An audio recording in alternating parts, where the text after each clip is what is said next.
Cette finale s'est déroulée en 2 phases. Une séance de questions à choix multiples et une étape de plaidoyer.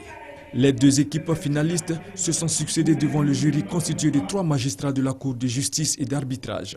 La seconde phase, destinée à la plaidoirie, a permis aux étudiants de faire montre de leur talent de plaideur.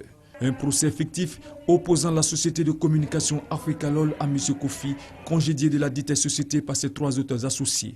Le rôle de demandeur était assuré par les étudiants de l'Institut universitaire d'Abidjan et celui de défendeur était l'affaire de l'Université de l'Atlantique. Chaque partie disposant de 15 minutes d'intervention.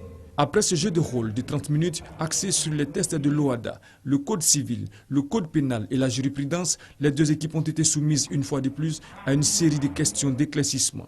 En définitive, l'Institut universitaire d'Abidjan a été proclamé vainqueur de cette 6e édition du concours Génie en herbe OHADA. Nous avons tellement rélu le cas.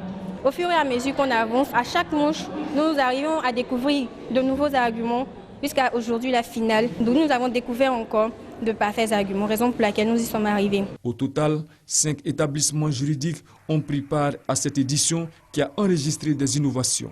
La particularité de la 6e édition, c'est que l'association des étudiants juristes de Côte d'Ivoire a grandi.